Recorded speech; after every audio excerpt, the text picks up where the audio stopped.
Buenas tardes a todos los compañeros del grupo de doctorado en educación. Mi nombre es Boris González y vamos a explicar un poco sobre el tema eh, o la sección del libro de la presentación Perspectivas actuales de la educación, escrito por Moacir Guadot y sus colaboradores.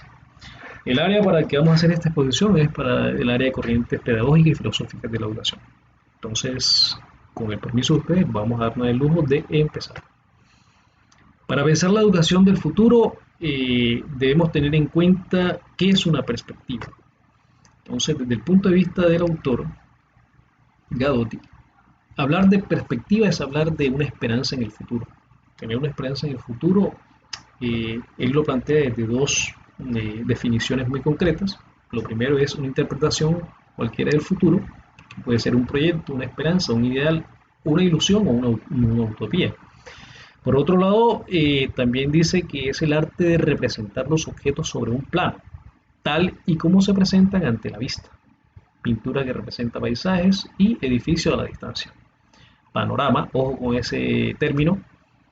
Apariencia, aspecto al cual se presenta una cosa, punto de vista, expectativa o esperanza.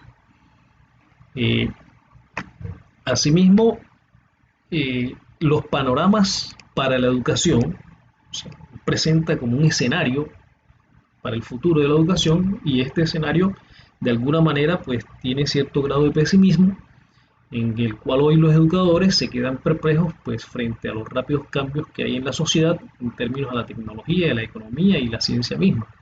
Sin embargo, hay unas características que subyacen a todo este pesimismo, como es el proyecto político-pedagógico que se mantiene en las escuelas, algún enfoque de la pedagogía de la esperanza desde la educación popular, las utopías pedagógicas que hacen parte de esa inspiración para seguir adelante, la ilusión fecunda, el ideal pedagógico y la posibilidad en el futuro como una posibilidad. Son palabras citadas por Agamben y Aurelio. En conclusión, una perspectiva se refiere a las posibilidades con lo histórico. Posible es lo que puede ser y también lo que no puede ser. Es el campo de la construcción y no de la determinación. En este sentido, pues tenemos algunas características que sobreviven a todos estos cambios que se están dando en perspectiva hacia el futuro, que es la educación permanente, que pues, nos hemos dado cuenta que seguimos educándonos durante toda la vida, la participación, que es un elemento democrático, el desarrollo de la tecnología y la ciencia, y la construcción de ciudadanías más inteligentes, más humanas, más dispuestas a convivir con el medio ambiente. Eh, Tocamos un poco el tema de informatización y obsolescencia, la informatización de la sociedad y la obsolescencia del conocimiento. Voy a tocar esos dos temitas que son la informatización de la sociedad, es, un, es una característica social en la que pues, todos estamos cada día más conectados, cada vez estamos más en internet, estamos compartiendo, estamos produciendo información, y por otro lado la obsolescencia del conocimiento, que eh, lo que nos inspira a presentar es el hecho de cómo los conocimientos que se van desarrollando van siendo cambiados de forma fulgurante y más rápida en el contexto de lo que vamos desarrollando. Cada vez hay unos desarrollos más potentes, más puntuales, que van dándole paso a otros que sucesivamente van dejando de lado los anteriores y van creando nuevas perspectivas. Hablemos un poco de Paulo Freire y Florestan Fernández. Paulo Freire pues, es un pedagogo brasileño.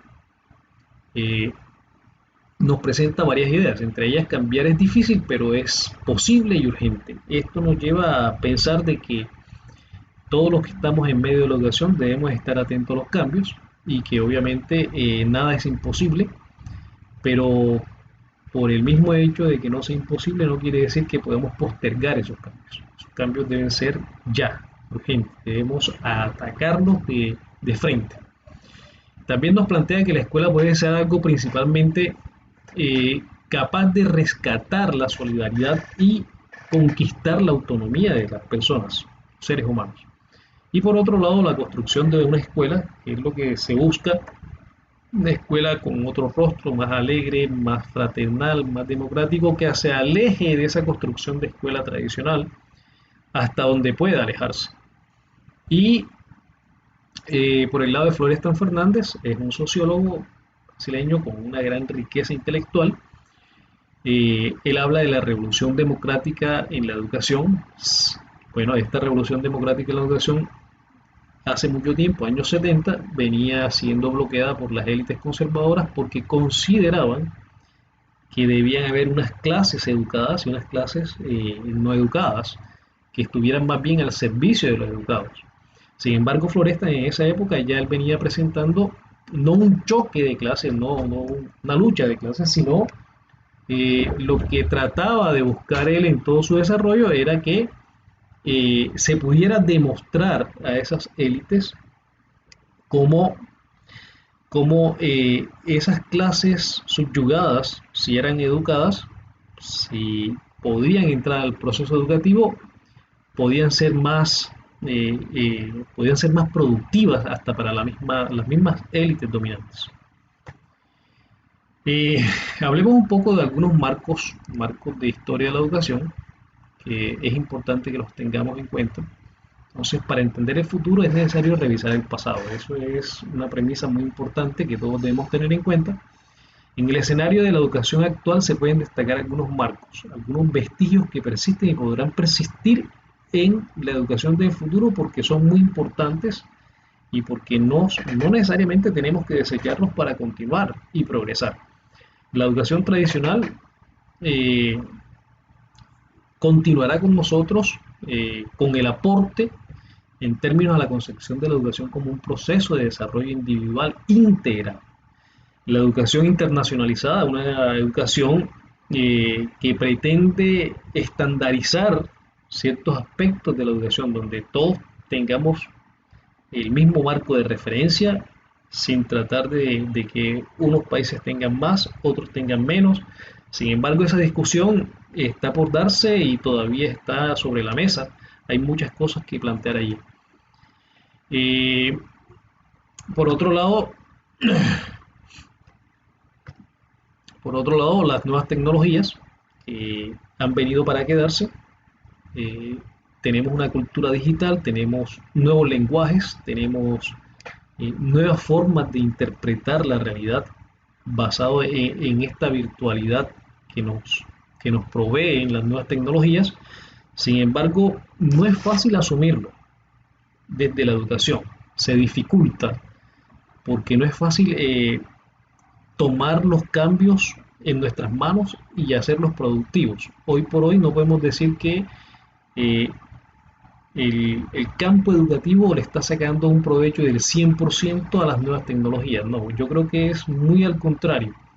La tecnología está desarrollándose sin ningún tipo de control y nosotros desde lo que podemos tomar, lo que podemos capturar de esas nuevas tecnologías, lo vamos integrando a la educación y le vamos dando respuesta a diferentes incógnitas, preguntas que nos vamos haciendo en el desarrollo de nuestro quehacer.